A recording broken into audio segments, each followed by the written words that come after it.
আরামবাগ পশ্চিমবঙ্গের হুগলি জেলার একটি বিধানসভা। আরামবাগ লোকসভা আসনের অধীনে 7টি বিধানসভা কেন্দ্রের মধ্যে অন্যতম। 1951 সাল থেকে এটি সাধারণ আসন ছিল। 2008 সালে সীমানা নির্ধারণ কমিশনের সুপারিশের পর এটি তপশিলি জাতি সম্প্রদায়ের জন্য সংরক্ষিত করা হয়। তারপর থেকে এটি সংরক্ষিত আসন। এটি আরামবাগ পুরসভা এলাকা এবং আরামবাগ সমষ্টি উন্নয়ন ব্লকের 11টি গ্রাম পঞ্চায়েত নিয়ে গঠিত। কংগ্রেস এবং ভারতের কমিউনিস্ট পার্টির শক্তি ঘাঁটি ছিল আরামবাগ। দুটি দলই 6 বার করে আসনটি জিতেছে। তৃণমূল কংগ্রেস 2011 এবং 2016 সালে পরপর নির্বাচনে জয়লাভ করে। বাংলা কংগ্রেস, জনতা পার্টি এবং ভারতীয় জনতা পার্টি বিজেপি একবার করে জিতেছে আরামবাগ। বাংলার প্রাক্তন মুখ্যমন্ত্রী প্রফুল্লচন্দ্র সেন এই আসন থেকে 4 বার জিতেছেন। 1969, 1971 এবং 1972 সালের টানা জয়। আরামবাগের রাজনৈতিক ইতিহাসে 1967 সালের নির্বাচনটি সবচেয়ে স্মরণীয়। এই নির্বাচনে প্রফুল্লচন্দ্র সেন এবং বাংলা কংগ্রেসের নেতা অজয় মুখোপাধ্যায়ের মধ্যে নাটকীয় প্রতিদ্বন্দ্বিতা হয়েছিল। প্রফুল্লকে 24,000-এর বেশি ভোটে পরাজিত করেন অজয়বাবু। মুখ্যমন্ত্রী হন, যা বাংলার রাজনীতিতে একটি যুগান্তকারী পরিবর্তন নিয়ে আসে। তিনি আর কখনও আরামবাগ থেকে প্রতিদ্বন্দ্বিতা করেননি। তমলুকের নিজের ঐতিহ্যবাহী আসনে ফিরে যান। 1987 থেকে 2006 সালের মধ্যে সিপিআই টানা 5 বার আসনটি জিতেছিল। এরপর 2011 সালে আসনটি জেতে তৃণমূল। 2021 সালের বিধানসভা নির্বাচনে বড় ধাক্কা খায় ঘাসফুল শিবির। বিজেপির মধুসূদন বাগ 7,772 ভোটের ব্যবধানে জেতেন। এই কেন্দ্রে এটাই বিজেপির প্রথম জয়। রাজনীতিতে বড় পরিবর্তনের ইঙ্গিত দেয়। 2024 সালের লোকসভা নির্বাচন এই প্রবণতাকে আরও জোরালোভাবে তুলে ধরেছে।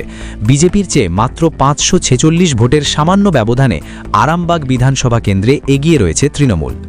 ভোটার জনসংখ্যার দিক থেকে 2021 সালের বিধানসভা নির্বাচনে আরামবাগে 2,07,829 জন ভোটার ছিলেন। তপশিলি জাতিভুক্ত ভোটারদের সংখ্যা ছিল প্রায় 35.06%। মুসলিম ভোটারদের সংখ্যা ছিল প্রায় 20.50%। এই নির্বাচনী এলাকাটি প্রধানত গ্রামীণ, যেখানে 78.69% ভোটার গ্রামের, 21.32% শহরে বসবাস করেন। 2021 সালে ভোটের হার ছিল 87.79%। আরামবাগের ভূখণ্ড মূলত সমতল ও উর্বর। এই অঞ্চলের ওপর দিয়ে প্রবাহিত হয়েছে দ্বারকেশ্বর নদী। এই এলাকাটি ধান, আলু এবং সবজি চাষের জন্য প্রসিদ্ধ। কৃষিকাজই লোকাল অর্থনীতির মেরুদণ্ড। এখানে ছোট আকারের শিল্প এবং কুটির শিল্প থাকলেও বড় শিল্প প্রায় নেই। কর্মসংস্থানের জন্য কলকাতায় যান মানুষ। আরামবাগ শহর কলকাতা থেকে প্রায় 82 কিলোমিটার দূরে সড়ক ও রেল পথে যুক্ত।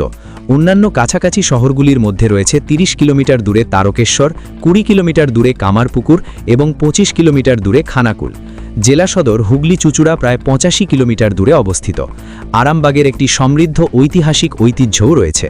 ঔপনিবেশিক আমলে এই এলাকাটি জাহানাবাদ নামে পরিচিত ছিল। 1900 সালে তৎকালীন কলকাতা বিশ্ববিদ্যালয়ের উপাচার্য আশুতোষ মুখোপাধ্যায় এর নাম পরিবর্তন করে আরামবাগ রাখেন। আরামবাগ শব্দের অর্থ আরামের বাগান। শহরটি বাংলার নবজাগরণে বড় ভূমিকা পালন করেছিল। বেশ কয়েকটি শিক্ষা প্রতিষ্ঠান ও কালচারাল মুভমেন্টের কেন্দ্র ছিল। 2021 সালে বিজেপি আরামবাগ আসনটি জিতলে 2026 সালে তীব্র প্রতিদ্বন্দ্বিতা হতে চলেছে। আরামবাগ এখন আর শুধু একটি আসন জেতার বিষয় নয়। আগামী বছরগুলিতে বাংলার রাজনীতি কোন দিকে মোড় নেবে তা হয়তো এই কেন্দ্রই নির্ধারণ করবে। বামফ্রন্ট কংগ্রেস জোট, যারা গত বিধানসভা নির্বাচনে একটিও আসন জিততে পারেনি, বাম ভোট তাই এখানে নির্ণায়ক ভূমিকা পালন করতে পারে। ভোটার জনসংখ্যার দিক থেকে 2021 সালের বিধানসভা নির্বাচনে আরামবাগে 2,07,829 জন ভোটার ছিলেন। তপশিলি জাতিভুক্ত ভোটারদের সংখ্যা ছিল প্রায় 35.06%। মুসলিম ভোটারদের সংখ্যা ছিল প্রায় 20.50%। এই নির্বাচনী এলাকাটি প্রধানত গ্রামীণ, যেখানে 78.69% ভোটার গ্রামের, 21.32% শহরে বসবাস করেন। 2021 সালে ভোটের হার ছিল 87.79%। আরামবাগের ভূখণ্ড মূলত সমতল ও উর্বর।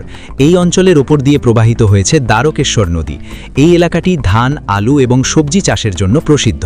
কৃষিকাজই লোকাল অর্থনীতির মেরুদণ্ড। এখানে ছোট আকারের শিল্প এবং কুটির শিল্প থাকলেও বড় শিল্প প্রায় নেই। কর্মসংস্থানের জন্য কলকাতায় যান মানুষ। আরামবাগ শহর কলকাতা থেকে প্রায় 82 কিলোমিটার দূরে সড়ক ও রেল পথে যুক্ত। অন্যান্য কাছাকাছি শহরগুলির মধ্যে রয়েছে 30 কিলোমিটার দূরে তারকেশ্বর, 20 কিলোমিটার দূরে কামারপুকুর এবং 25 কিলোমিটার দূরে খানাকুল। জেলা সদর হুগলি চুঁচুড়া প্রায় 85 কিলোমিটার দূরে অবস্থিত। আরামবাগের একটি সমৃদ্ধ ঐতিহাসিক ঐতিহ্যও রয়েছে।